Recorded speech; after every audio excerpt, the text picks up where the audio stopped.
রাজধানীর বনশ্রী এলাকায় আলিফ পরিবহনের একটি বাস উল্টে পড়েছে সড়কের পাশের খাদে। বাসটি উদ্ধারের চেষ্টা চালাচ্ছে পুলিশ ও ফায়ার সার্ভিস। আরও জানাতে বনশ্রী থেকে যোগ দিচ্ছেন সহকর্মী জাহিদুল ইসলাম।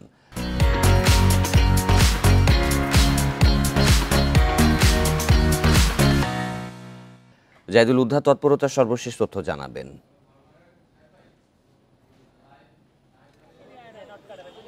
আচ্ছা, আমরা ঠিক বিকেল ৫টা ৪০-এর সময় আসলে ঘটনাটি ঘটে যে একটি আলিফ পরিবহনের একটি বাস, সেই বাসটি কিন্তু নিয়ন্ত্রণ হারিয়েই, হয়তো বলা যাবে যে নিয়ন্ত্রণ হারিয়েই তারা এই রাস্তার পাশে ঠিক খাদে পড়ে যায়, খালের ভেতরে।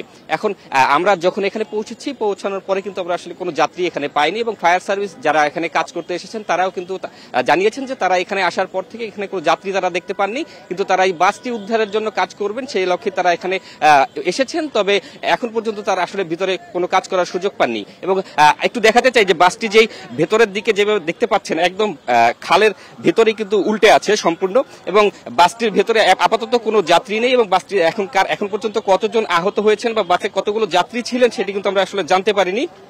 কারণ ফায়ার সার্ভিসও খবর পেয়েছেন 999-এর মাধ্যমে, কেউ একজন তাদেরকে ফোন করেছেন যে এখানে একটি বাসের দুর্ঘটনা ঘটেছে, এবং আমরা সেই বিষয়টি জানার পরেই কিন্তু ফায়ার সার্ভিসের সাথে যোগাযোগ করেছিলাম, কিন্তু তারাও সেরকম আমাদের কোনো তথ্য দিতে পারেনি, এবং তারা এখন পর্যন্ত বাসটি উদ্ধারে যে কাজকর্ম শুরু করবেন সেটি এখনো তারা শুরু করতে পারেন। তবে বাসের সংশ্লিষ্ট কিছু লোকজন এখানে আছেন, তারা চেষ্টা করছেন যে সেই বাসটির ভিতরে আসলে কি অবস্থা আছে এবং বাসটি এখন তোলা সম্ভব হবে কিভাবে সেই চেষ্টাটি আসলে করছেন। তবে এখানে যাত্রী ধারণা করা হচ্ছে যে এখানে অন্তত 20-30 জন যাত্রী তো ছিলেন, তবে তারা এখন কোন জায়গায় আছেন সেটা আসলে আমরাও এখানে এসে পৌঁছে দেখতে পাইনি, এবং ফায়ার সার্ভিসও কিন্তু আসলে কোনো তথ্য দিতে পারেনি যে এখানে কতজন যাত্রী ছিলেন বা এই যাত্রীদের সঙ্গে আসলে কি ঘটেছে। এবং আশেপাশে যে সাধারণ যাত্রীদের কাছেও জিজ্ঞেস করছিলাম যে আসলে এখানে যে ঘটনাটি ঘটেছে সেই ঘটনার সাথে কেউ ছিলেন কিনা এবং দেখতে পেয়েছেন কিনা কোনো কিছু। তবে যারা এখানে বর্তমানে রয়েছেন তারা সবাই কিন্তু পরে এসেছেন, এবং ঘটনার শেষে এসে এখন তাদের কাছেও সেরকম কোনো তথ্য নেই যে আসলে যাত্রীরা এখন কে কোথায় রয়েছেন। তবে আমরা জানার চেষ্টা করছি যাত্রীরা